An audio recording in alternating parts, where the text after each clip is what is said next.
welcome to a special edition of We've Got a Country to Save, brought to you by our friends at Immun'Âge. Immun'Âge is the ultimate anti-aging supplement.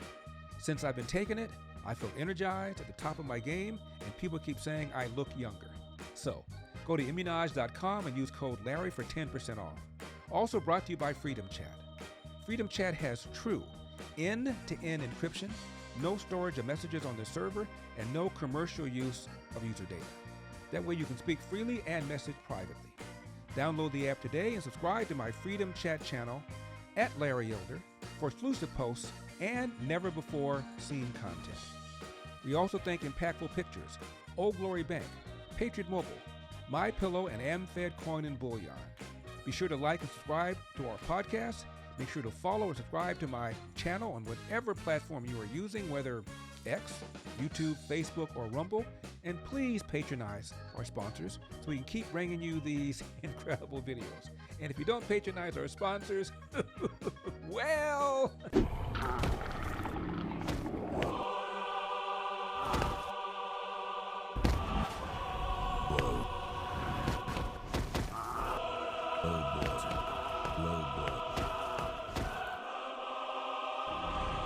We know where you live.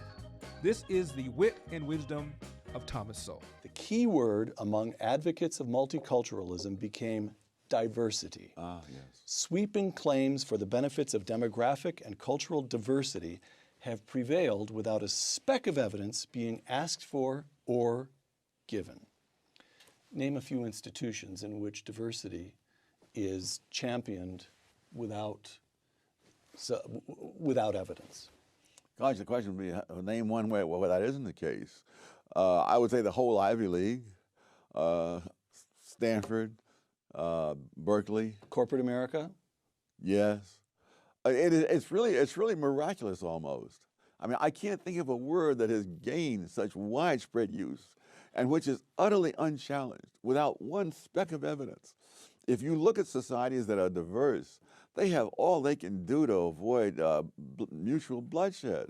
I mean, India, for example, is very diverse, and you know it barely coheres as a nation. That's right. When India was given its freedom by Britain and split into India and Pakistan, I mean, the number of people slaughtered between Hindus and Muslims ran into the hundreds of thousands. All right. So this brings us to affirmative action, of course, and. Let's take a look at the 2003 Supreme Court case, Grutter versus Bollinger, in which the Supreme Court upheld the affirmative action admissions policy of the University of Michigan Law School. Writing for the majority, Justice Sandra Day O'Connor, the Constitution, quote, does not prohibit the tailored use of race in admissions decisions to further a compelling interest in obtaining the educational benefits that flow from a diverse student body, close quote. That's pretty high sounding. What's wrong with that? It would have been nice if she could produce one speck of evidence for it. Doesn't it feel intuitively correct, though? No. That you put students together with other students of different backgrounds? Let's assume for the sake of argument that it is intuitively accepted. That doesn't relieve you from having to look at the evidence to find out if that's true. One of the things that when I was going around, when I was taking my kids around to pick colleges, I would go into the lunchroom at lunchtime and look around. And if I found that all the black kids were at one table and all the white kids were at a different table, I knew what the atmosphere was at that school. I went to school in the 50s. I never saw that. So that you say what the benefits are going to be, and then you come along and test it. You don't just say, that sounds so wonderful, and there's no need to go any further. And if you look at what has happened in these places, you find that the polarization is far greater after these policies are followed than there were before. For example, there was a period, I'm trying to remember now, I believe it was in the mid-70s, when substandard English began to become viewed as a discipline of its own within linguistic studies and so forth. And for all I know, it was all perfectly legitimate that certain speech patterns would be traced back to various regions in Africa and so forth. And this is a language of its own. It has its own validity. But the argument, your argument would be, I don't really care what its validity is. It's holding people back. It's preventing them from participating in the wider society. Is that right? Absolutely. And also, none of these things went back to Africa. Oh, is that so? No. You can, yes, they did not go back to Africa. If you look at the peach, for example, using the word axe for ask and stuff like that, all of that goes back to the South. And it goes back to the parts of Britain from which white Southerners came. So if you trace calling hog entrails chitlins, that was in a certain section of Britain, the section from which whites moved into the South, and they were known as rednecks and crackers in Britain in centuries past before they ever set foot in the South. So the whole thing is as phony as the $3 bill. You can't find any fault with any group that is less fortunate. There are no behaviors that they need to change in order to advance. Society needs to accept them as they are. In other words, the causes are to remain the same, but the effects are to change. And if the effects don't change, then it's society's fault. How is wealth created? And why does the United States have the highest per capita GDP of any major country? Wow. How many years do I have to answer this question? It's television. You've got about 90 seconds at the most. Oh, I guess wealth is created when the circumstances are such that people who know how to create it are free to do so. One of the things that pains me in the current crisis is people saying that Congress really needs to do something to make the economy recover. No, they need to let the economy recover. That the economy did not get to be the biggest in the world by politicians doing things. All the millions of other people whose names we don't even know, those are the people who made it the biggest economy in the world. And if politicians will get out of their way, we can and let the economy recover, it can do that. Hey, Eldorados, you know I just had my birthday a few days ago, and I just turned, but honestly, I feel more like 43. The other day I was asked, yo, Eldersky, how do you stay so sharp? I said something about feeling young again, and then it hit me. I really do feel younger, and I'll tell you why. It's this stuff right here. It's called Immun'Âge. It's a 100% natural, anti-aging Japanese supplement made 100% of fermented papaya.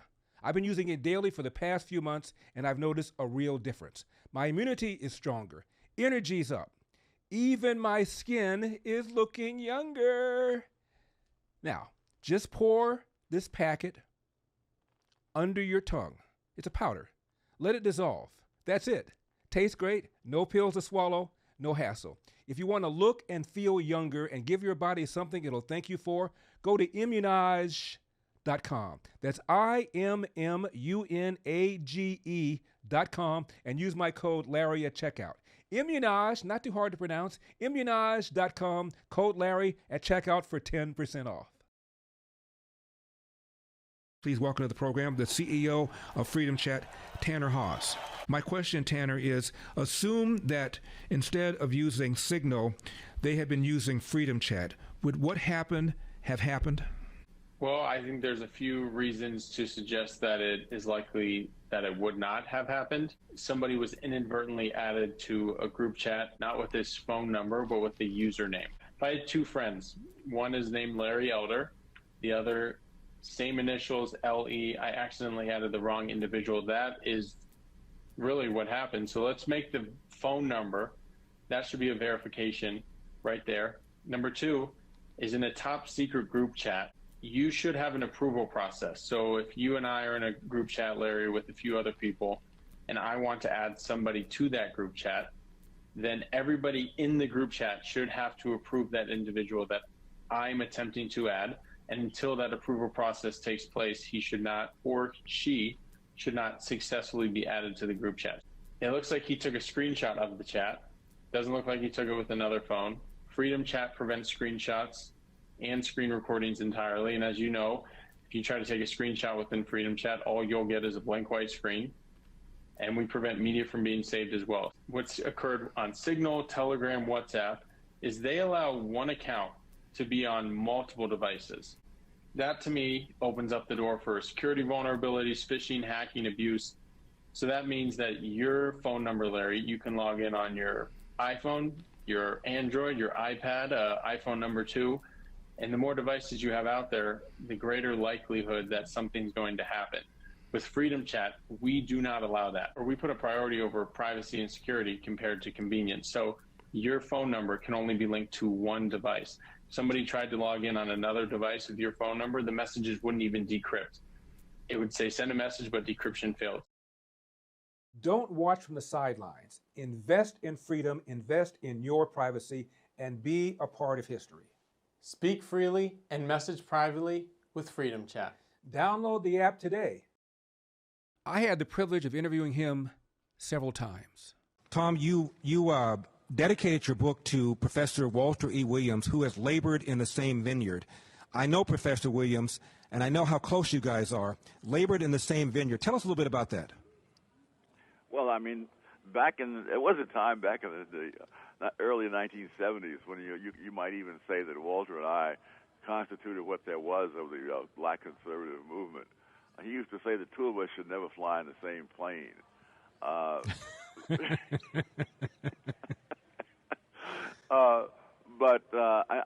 think one of the question is why the two of us, when there must have been many other people who understood the same things that we understood, but who didn't say anything. And I think one clue may be that both Walter and I were indicted for courts-martial in the military. Fortunately, we both beat the rap.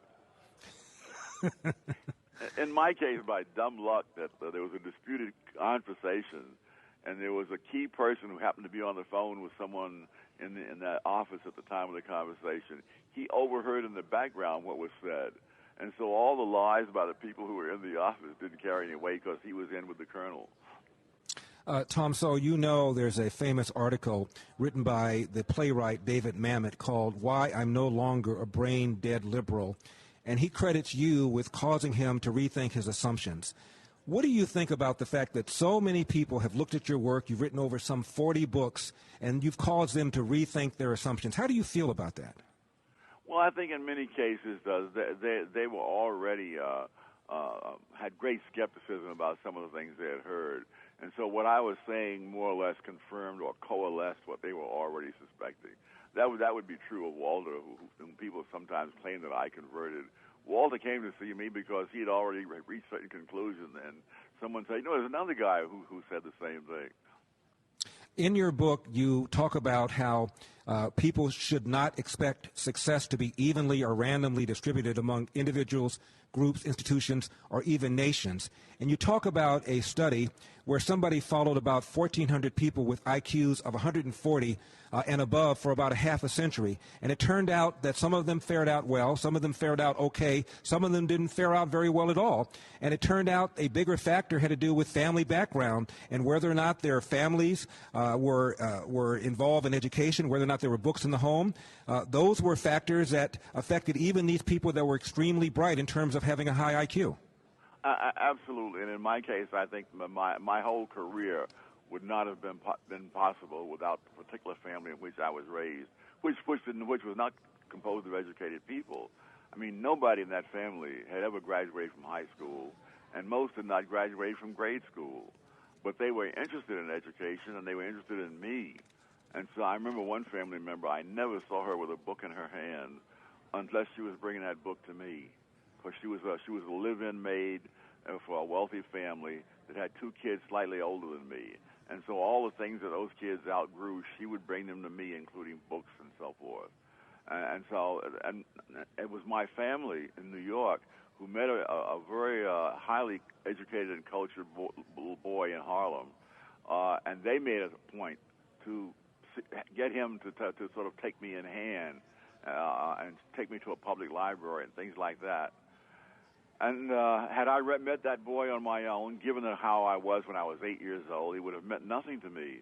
I mean, they had to think ahead as to what the implications would be if I could meet this kid. And it's true. I mean, had I not met him at that particular time, I don't believe the rest of my life could have been the same. quote, if you are not prepared to undergo the extended toil and sacrifice that some particular endeavor may require, then despite having all the native potential for great success in that endeavor, and with all the doors of opportunity wide open, you can nevertheless become an utter failure, end of quote. Yes, I often think, had I been born into the world with a body identical to that of Rudolph and the Radio, the great male ballet dancer, it wouldn't have done one bit of good, because nobody in my neighborhood, ever thought about becoming a ballet dancer. And that's one of the other things that's left out. Is people do what they want to do. If they don't want to do it, it doesn't matter how much inborn talent there is. It doesn't matter how much opportunity. One of the other things that people just routinely overlook is age. The average, the median age of Japanese Americans is 50. The median age of Mexican Americans is 26. Now, there's no way they're going to be equally represented in things that require, say, the vitality of youth, such as major league sports, or things that require long years of training and experience, like being a surgeon or CEOs. I mean, age alone, just if they were absolutely identical in every conceivable other thing, there would still be huge income differences between those two groups. Tom, Denzel Washington has a movie came out a few months ago called Roman J. Israel. It's about a criminal defense attorney. He's on the red carpet, and some reporter comes up to him and asks him a question about why so many black people are behind bars. And I assumed he was going to give some riff about the racist criminal justice system. Instead, Tom, here's what he said. Well, it starts in the home. If the father's not in the home, the boy will find the father in the streets. Yeah. I saw it in my generation and every generation before me and everyone since. It starts in the home. If the streets raise you, then the judge becomes your mother and prison becomes your home. I was shocked to hear him say that. Yes. I mean, well, we're in an age where common sense sounds esoteric. But this is not limited to blacks.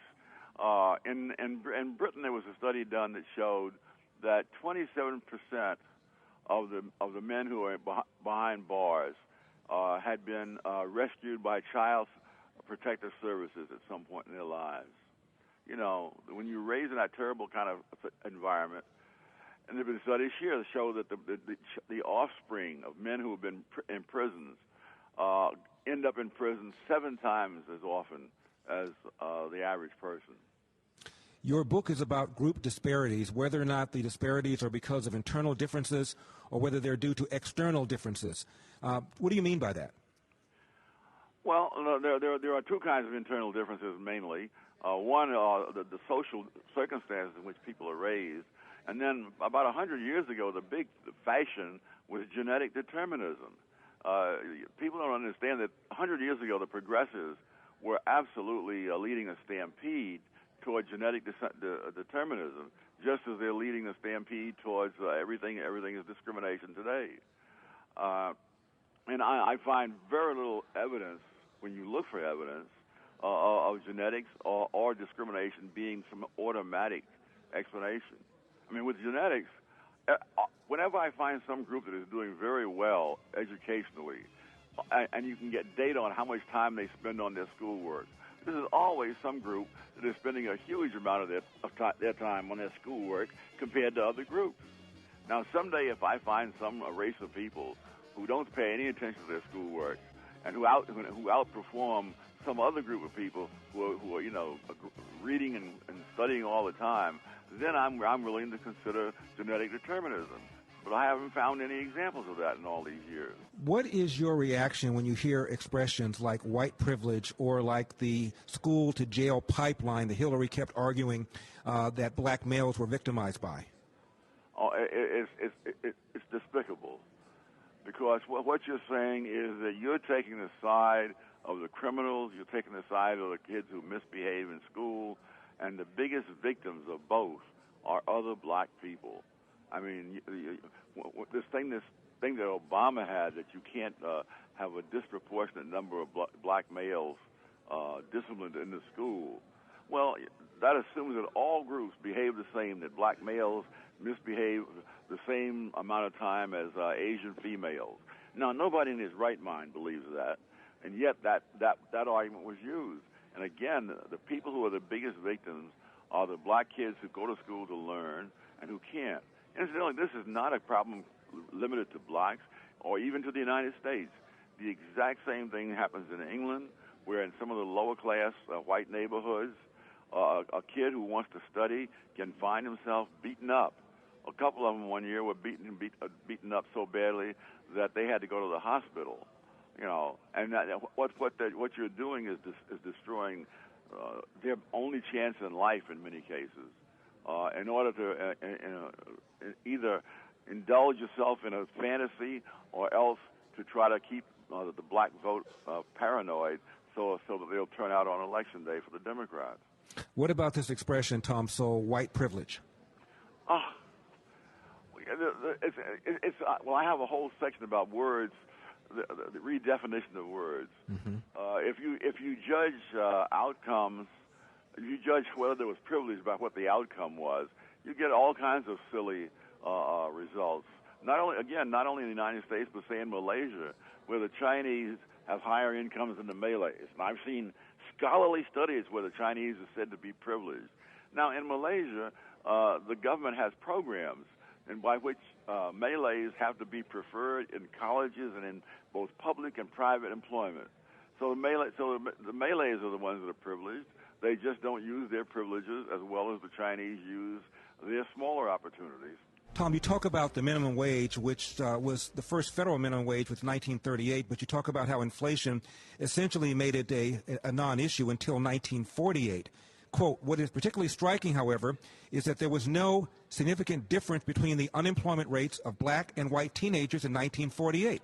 The unemployment rate for black 16 and 17-year-old males was 9.4%. For their white counterparts, the unemployment rate was higher at 10.2%. This was all when there was effectively no minimum wage. Then what happened? Then the liberals decided that the minimum wage was outdated and needed to be increased repeatedly in order to keep up with inflation.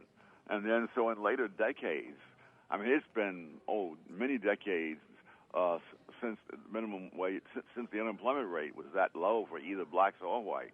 And what also happened was that once the minimum wage caught up with inflation, now you began to see a disparity of about 2 to 1 in the unemployment rate between that of black teenagers and white teenagers. And so it had two devastating effects on blacks. There's a personal aspect of this. I left home in 1948, 17 years old, no high school diploma, no skills, no work experience. I realized in later years when I did this research, I was so lucky that I came out into the workforce at a time when there weren't a bunch of liberals around saying that I had to be paid enough to support a family of 4, because no one would have paid me that, and I would have had no job. Mm-hmm. Milton Friedman has called the minimum wage, quote, perhaps the most anti-Negro law on the statute books, end of quote. Yes. I've spent years arguing about that. Unfortunately, economists' words carry relatively little weight in politics. One of the things that annoyed me about Eric Holder is he said that when it comes to matters of race, America has been a nation of cowards. He says that today's pernicious racism is every bit as bad as the racism of old. You write about 19th century Detroit. Quote, in 19th century Detroit, blacks had been denied the right to vote in 1850, but they were voting in the 1880s. And in the 1890s, blacks were being elected to statewide offices in Michigan by a predominantly white electorate. In the 1880 census showed that in Detroit, it was not uncommon for blacks and whites to live next door to each other. The black upper class had regular social interactions with upper class whites, and their children attended high schools and colleges with the children of their white counterparts, close quote. In the 1880s? Yes. And then you had a great retrogression set in with the mass movement of blacks out of the South, where they had no similar education and so on. Moreover, this is not peculiar to the situation is not peculiar to blacks. The Irish, the Jews before them, suffered from the people who hadn't acculturated, and therefore people turned against Irish in general and Jews in general. You write about how Chief Justice Warren in 1954 in the Brown versus Board of Education, the unanimous decision declared that separate schools were inherently unequal. You say that they were not inherently unequal, and you talk in particular about a school called Dunbar High School. Tell us about Dunbar. As of 1954, a higher percentage of Dunbar High School graduates went on to college than that of any white public school in the city of Washington.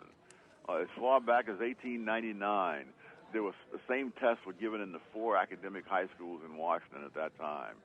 This school students did better than not 2 out of the 3 white high schools.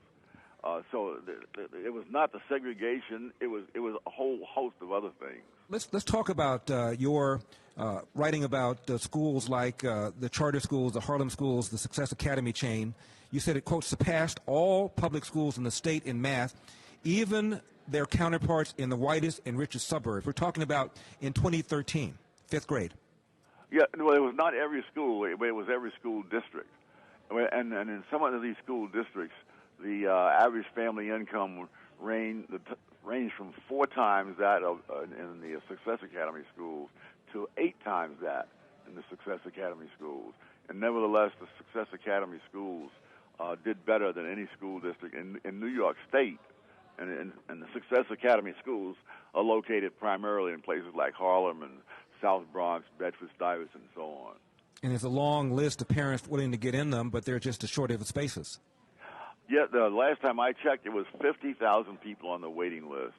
I mean, it's unconscionable that de Blasio, the mayor, is fighting against the expansion of charter schools, which, allow an opportunity that those kids aren't likely to get anywhere else. Mm-hmm. Let's move on to mortgage rejection rates. I argue, Tom Sowell, that the primary reason for the mortgage meltdown is the housing industry and banking industry lowered standards because of pressure on government to make mortgages more accessible to, quote, underrepresented borrowers, meaning black and brown ones that weren't otherwise creditworthy. And that, in my opinion, is what caused this whole meltdown. But for the assertion that anybody who fogs up a mirror should have a home, we wouldn't be in this position. Canada didn't have this problem. Absolutely. I did a lot of research and wrote a book on the housing boom and bust. And there's no question about it. The government, the lenders are always blamed. The lenders have no incentive to lend money to people who have put bad credit. But under pressure from the government, and in fact threats from the Attorney General, that they'd be accused of discrimination if they didn't have proportional representation of people who got mortgages. Mm-hmm. And, well, they gave mortgages to people they wouldn't have given to voluntarily. And both they and those people were worse off in the end, because the people couldn't pay the mortgages and the lenders couldn't collect. And you talk about how it is true that there was a higher rejection rate for black applicants, but the rejection rate for Asian applicants and Native American applicants was even lower than the rejection rate for white applicants. So why is it racism when white applicants are being rejected at a higher rate than our Asian American, and Native American applicants? Well, it's because the media have their preconception. And discrimination against whites is not part of their preconception, and so it's the same as if it never happened. One of the things you write in your chapter of World on Numbers is you quote a professor of criminology who said this, quote, "Good statisticians were throwing up their hands and saying, 'This is one battle you will never win. I don't want to be called a racist,'" close quote. So instead of using fact and data to make an argument, they just don't get involved at all because they feel that if they bring forth facts, as you've just now done in your book, Discrimination and Disparities, they'll be called racist. There's no question about it. I think the classic case was Daniel Patrick Moynihan, who said back in the 1960s that he was alarmed because 1/3 of black kids were being raised without a father present. What people don't know is that Daniel Patrick Moynihan was raised without a father present because his father deserted the family when he was 10 years old, and they went through hell. So he knew from personal experience as well as from scholarship that was bad news. He was denounced as a racist and a fascist. I remember that book. I remember reading it when I was in my freshman year in college. and I think I was only one of 2 or 3 blacks in the class. And I argued, based on what I was seeing in my neighborhood, that he was on to something, and the white kids in the class denounced me as being insensitive and out of touch. Oh, God. These are wild times. They are. Now, you talk about Professor John McWhorter, who is a professor of linguistics, and he is one of those educators who said that black English can be used in schools, quote, as an aid to imparting standard English to black kids, close quote. What is that? I have no idea how people arrive at these things. They see language as some kind of symbolic, ideological kind of issue. Language is one of the most practical things in the world. Knowledge is stored in languages. For many centuries, European universities taught in Latin, and it was not some kind of fetish. It was because most of the knowledge in the Western world in that time was stored in Latin. If you wanted the knowledge, you had to learn Latin. Now, in later years, you could see the same thing in French or German or whatever, but at that time, that was the inherent constraint, and we have to live in the world of reality. Now, I've known this Professor John McWhorter for a few years. We're not close friends, but I do know him. And I assumed he was a conservative. I assumed he was a Republican. He told me, Tom, he was going to vote for Obama. I said, why? He said that he thought that Obama would encourage black people to work harder. I said, even if that were true, it is not worth the damage that Obama is going to do to the country. I've not seen any evidence that Obama has inspired kids to work harder. Have you? No, just the opposite. He has promoted the idea that if you don't have what other people have, it's because they've done you wrong. That is not encouraging people to work harder or to study harder or do anything else other than blame other people. Socialism failing to work as it always does, this time in Venezuela. You talk about giving everybody something free, and all of a sudden there's no food to eat. And who do you think is the richest person in Venezuela? The daughter of Hugo Chavez. Hello. Little glimpse of light. Anyway, 0-2. Tom, I know you like baseball. I just played you a sound from Vin Scully talking about socialism and made the argument that the richest person in Venezuela was Hugo Chavez, yet everybody else is poor. Ball 2. You said... It's just pathetic. I mean, you really realize that communism started out to make things equal, and you have a country like North Korea where, for all practical purposes, the entire population is his slaves. You said last time we talked, as between Hillary Clinton and Donald Trump, the choice was a disaster versus a risk. You prefer the risk. How do you think the risk is working out so far after about a year and a half in? Better than I thought, but still with some rocky times. And so we don't want to get too far out ahead of ourselves before we see what the future is going to be like. But there's no question about it that this was a lesser risk than Hillary. Hillary was a guaranteed disaster. Tom, as always, thank you so much for taking the time. One more time, the book is called Discrimination and Disparities. It's up on LarryElder.com. As always, Tom Sowell, it was an honor. I enjoyed it greatly, Larry. Now, one of the most flattering things said to me or about me was delivered by Tom Sowell. I did an appearance on Fox News. He thought it was impressive, so he wrote to me and he said, quote, as someone said about Willie Mays, another routine, spectacular play, end of quote. Back at you, Professor Sowell. The playwright David Mamet called Sowell America's greatest contemporary philosopher, end of quote. I have a lot of choices about who I work with in the precious metals industry, and so do you.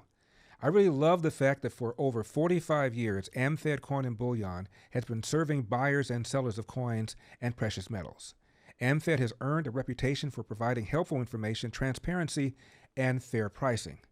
Nick Grovich is especially hands-on. He believes that educated consumers make strong investors. Nick is upfront and transparent about AmFed's commission structure. Their typical markup, only 3 to 7% compared to many dealers that may charge as high as 35% or even more. That is a remarkable difference. When you are choosing to invest in gold, it's important to be wise in whom you choose to execute that investment. Call AmFed Coin and Bullion today, 1-800-221-7694, or go to AmericanFederal.com. If you're in the Phoenix area, make an appointment to visit them in person as I did. You will be impressed. That's 1-800-221-7694, or go to AmericanFederal.com. So you heard me talk about Patriot Mobile for a while now. You probably already know that for years, they've stood in the gap for every American who believes that faith, family, and freedom are worth fighting for. They are the real deal.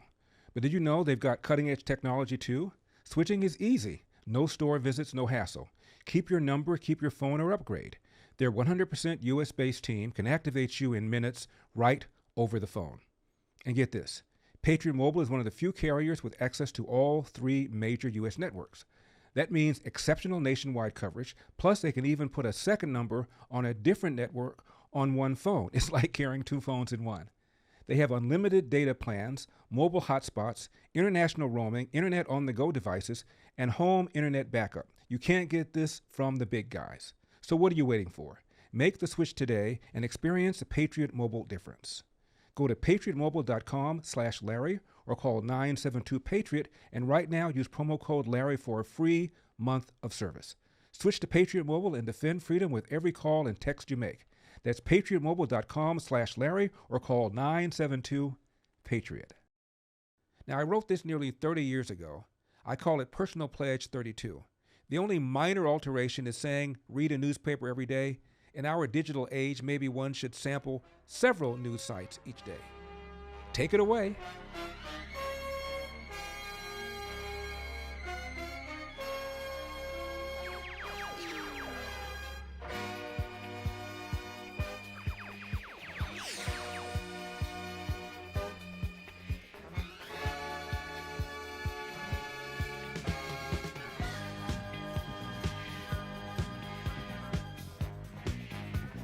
There is no excuse for lack of effort. Although I may be unhappy with my circumstances, and although racism and sexism and other isms exist, I know that things are better now than ever, and the future is even brighter. While I may be unhappy with my circumstances, I have the power to change and improve my life. I refuse to be a victim. Others may have been blessed with more money, better connections, a better home environment, even better looks, but I can succeed through hard work, perseverance, and education. I may be a product of a single or no-parent household, but I will not hold anyone responsible for my present or allow anyone to interfere with my future. Others succeed under conditions far worse than mine. Some schools and teachers are better than others, but my level of effort, dedication, curiosity, and willingness to grow determine what I learn. Ambition is the key to growth. I will set apart some time each day to think about where I want to go and how I intend to get there. A goal without a plan is just a wish. Luck is what happens when preparation meets opportunity. If suitable role models are not nearby, I will seek them out. A role model is someone who, through hard work and a positive outlook, has achieved. A role model may be a parent, a relative, a friend, church member, judge, doctor, attorney, business person, or someone I've read about in the newspaper or seen on the local news. I will contact role models and seek their advice, guidance, and counsel. People remember when they were my age and are eager to help. I will seek out recommended magazines, articles, books, biographies, videos, and motivational and how-to books and use them for education and motivation. The light is always green. You cannot go full speed with one foot on the brake. I am always in school, and I will not waste my summer by failing to read about and speak to people who can inspire me. I will avoid friendship with people who do not share my goals and commitments. Non-supportive relationships waste time and energy. I will not seek immediate results. As I understand, life is a journey and not a destination. I will read a newspaper each day. I will entertain myself in ways that challenge and expand my mind. As someone said, a mind once expanded never returns to its original size. I will pay attention to my diet and overall fitness, as they are the keys to a healthy and productive body and an enthusiastic mind. Drugs are stupid. People who believe in drugs don't believe in themselves. I understand that jobs of the future require more preparation and training than ever, and I am determined to obtain the necessary background. A well-rounded, competent student studies math and science. People are not born deficient in mathematical ability. Through hard work and dedication, the subject can be mastered. It is essential that I learn to speak and write standard English. This is not acting white, but acting smart. A strong vocabulary is the key to communication, and I will read books on vocabulary enrichment. I expect sometime to be teased, even ridiculed. This will not stop me. It will only make me stronger and more determined. I control my body and will not create a child until I am spiritually, psychologically, educationally, and financially capable of assuming this awesome responsibility. Life is difficult. I expect setbacks and will learn from them. Struggle creates strength. Every day is precious, and one without growth is squandered. There's only one me, and I'm it.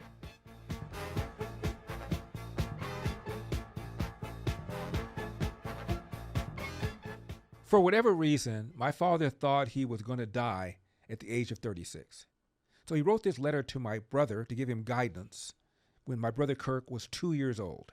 Here's what my father said. Kirk, my son, you are now starting out in life, a life that mother and I cannot live for you. So, as you journey through life, remember, it's yours. So make it a good one. Always try to cheer up the other fellow. Learn to think straight, analyze things, and be sure you have all the facts before concluding, and always spend less than you earn. Make friends, work hard, and play hard. And most important of all, remember this. The best of friends wear out if you use them. This may sound silly, son, but no matter where you are on the 29th of September, that's Kirk's birthday, see that mother gets a little gift, if possible, along with a big kiss and a broad smile. When you're out on your own, listen and take advice, but do your own thinking and concluding. Set up a reasonable goal and then be determined to reach it. You can and will. It's up to you, son. Your father, Randolph Elder. And my dad always told my brothers and me this. Hard work wins. You get out of life what you put into it. You can't control the outcome, but you are 100% in control of the effort. And before you get mad at somebody else for what you think they've done to you, go to the nearest mirror, look into it, and say, what could I do to change the outcome? And he also said, no matter how good you are, no matter how hard you work, sooner or later, bad things are going to happen. How you respond to those bad things will tell your mom and me whether or not we raised a man. And that's me. And that's what I believe, and that's how I've always lived my life. We are honored that you joined us today to recognize the service of one of our own, Staff Sergeant Randolph Elder. It is appropriate that we hold this ceremony here on the hallowed ground in which the Fighting 5th Marines memorializes the service and the sacrifice of our brothers in arms. I use the word brothers because that is what we are. The Marine Corps is a family, and our motto of Semper Fidelis, or always faithful to our God, to our country, and to our Corps, creates a bond that nothing can sever. So just as we remember those of this fine regiment who fell in battle, we also remember all of those who once wore the Eagle, Globe, and Anchor. Randolph Elder was one of these men. We are honored to be joined this morning by Larry and Kirk Elder, Staff Sergeant Elder's 2 surviving sons and their families. Randolph Elder was born in Athens, Georgia in 1915, and he grew up during the Great Depression. He would work a number of odd jobs, such as being a bellboy, a shoe shiner, a valet, and a cook, and before becoming a porter on the railroad and getting his first taste of California. Like many Americans at the outbreak of World War II, Randolph Elder chose to serve his country, but he wouldn't settle for any service. He wanted to be one of the best. Although he knew it would be challenging, Randolph enlisted in the Marine Corps and would be sent to Montford Point, where he would earn the title of Marine. Private Elder was trained for combat and was sent overseas to the Pacific Theater to prepare for the expected invasion of Japan. He would spend his time in the Pacific on the island of Guam and performed so well he was promoted 4 times, attaining the rank of Staff Sergeant. Like many veterans following the end of the war, Randolph Elder was challenged to find work, but the perseverance, work ethic, and commitment to excellence that he learned growing up during the Depression and as a Marine would lead to him eventually opening up his own restaurant in the Pico Union area of Los Angeles. He would faithfully run the Elder Snack Bar for 30 years, raising a family in the process and instilling many of the values he learned as a Marine into his sons. Having gone through a time of racism and bigotry, Randolph Elder overcame.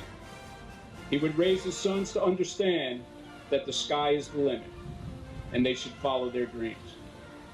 But his legacy goes beyond that of his immediate family.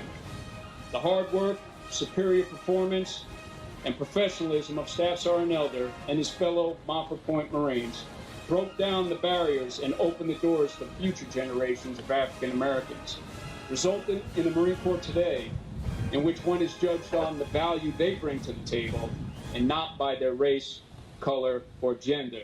And the moral to the story is, everybody's life right now is a series of choices. Big choices, little choices, acts of omission, acts of commission, things you didn't do, things you did do, and ultimately they add up to put you where you are. And before you blame somebody else, you look in the mirror and ask yourself, what could I have done to change the outcome? Now, my father and I didn't always get along. He wasn't the warmest, fuzziest guy in the room. World War II crusty old Marine. So I wrote a book about an 8-hour conversation I had with him when I was 25 years old. I thought the conversation might be 5 or 10 minutes long. It ended up being 8 hours. So the book is called Dear Father, Dear Son, 2 Lives, 8 Hours. The paperback has a different title, A Lot Like Me. Same book, different title. I urge you to consider giving it to whoever you think might benefit from it for Father's Day. Attention active duty military and first responders. Open an account with Old Glory Bank. It takes about 8 minutes and get a free $100,000 line of duty life insurance policy. Every day, they put their lives on the line. In the line of duty, in the line of fire. They're protectors, police, firefighters, the military, border patrol agents. They protect us, so Old Glory Bank is protecting them with Old Glory Protect. It's a $100,000 line of duty death benefit free with an Old Glory Bank account with direct deposit. Old Glory Protect from Old Glory Bank, protecting those who protect us. Again, it'll take you about 8 minutes to open up an account. OldGloryBank.com, that's OldGloryBank.com. MyPillow is excited to announce that they are extending the mega sale on overstock clearance and brand new products. This is your chance to grab incredible deals on some of MyPillow's most popular and newly released items. For example, save $40 on the new spring MyPillow bed sheets available in any size and color. These luxurious sheets are designed for maximum comfort and breathability, perfect for a great night's sleep. Looking for a meaningful gift? Save 30% on the brand new My Crosses, inspired by the one Mike has worn every day for over 20 years. These beautifully crafted crosses come in both men's and women's designs and are proudly made right here in the good old US of A. Get the 6-piece bath or kitchen towel sets for just $39.98. Initial quantities are extremely limited, so do not wait. And don't forget the best-selling standard MyPillow, now just $17.98. Plus, orders over $75 ship free. Go to MyPillow.com and use promo code Larry or call 800-890-1843 to order right now. That's MyPillow.com, promo code Larry, or call 800-890-1843 to order right now. Hope you enjoyed this special edition of We've Got a Country to Save, brought to you by our friends at Immun'Âge. Immun'Âge is the ultimate anti-aging supplement, and since I've been taking it, I feel energized, at the top of my game, and people keep saying I look so much younger. Go to Immun'Âge.com, use code Larry for 10% off. Also brought to you by Freedom Chat. Freedom Chat is true end-to-end encryption, no storage of messages on the server, and no commercial use of user data. That way you can speak freely and message privately. Download the app today and subscribe to my Freedom Chat channel at Larry Elder for exclusive posts and never-before-seen content. We also think impactful pictures, Old Glory Bank, Patriot Mobile, MyPillow, and AmFed Coin and Bullion. And be sure to like and subscribe to our podcast. Make sure to follow or subscribe to my channel on whatever platform you're using, whether X, YouTube, Facebook, or Rumble. Please patronize our sponsors so we can keep bringing you these incredible videos. And remember, we've got a country to save. So thank you all for joining us this evening for this annual Hudson Valley tradition as we celebrate our nation's independence. Tonight is more than a celebration of the signing of the Declaration of Independence. It's a celebration of the principles penned in that document: life, liberty, and the pursuit of happiness. These immortal words serve as the foundation of what makes our nation what it is today. This year, we're honored to celebrate the 250th birthday of the fighting force that made our independence possible, the United States Army.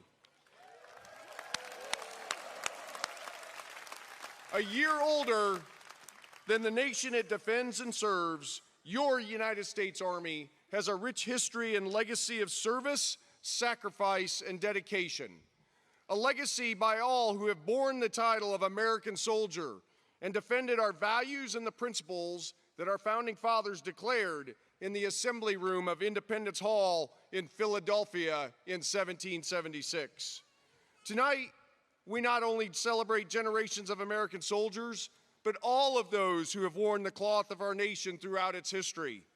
The principles captured in the Declaration endure today because of service and sacrifice of all American service members who embody the spirit of the Founding Fathers and defend freedom at home and around the globe. We are honored to have so many of you here this evening. So first, could I ask our veterans to stand so that we can say thank you for your service and sacrifice. Veterans, please stand.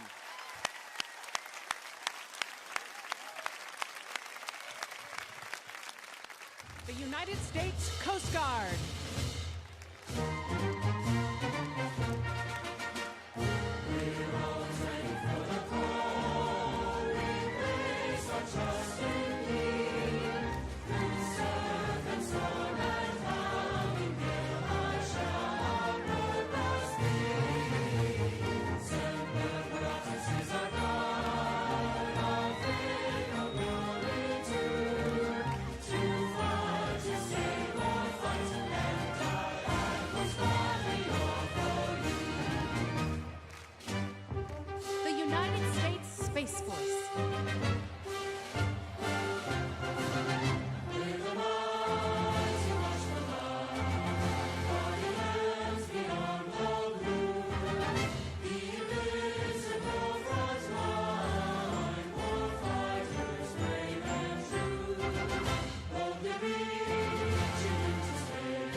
The United States Air Force.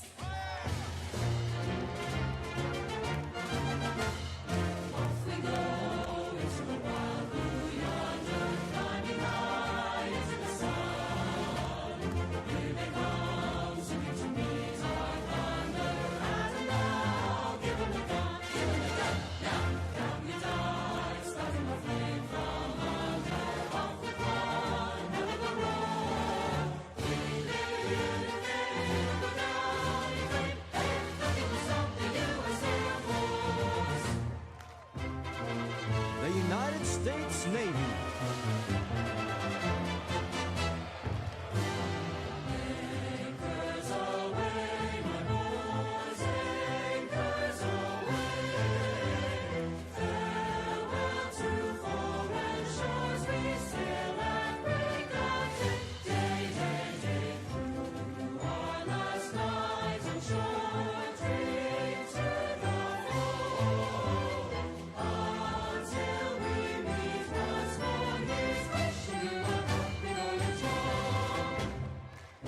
The United States Marine Corps. From the halls of Montezuma to the shores of Jubilee, we fight our country's battles in the air, on land and sea. First to fight for right and freedom, and to keep all other free. We are proud to claim the title of United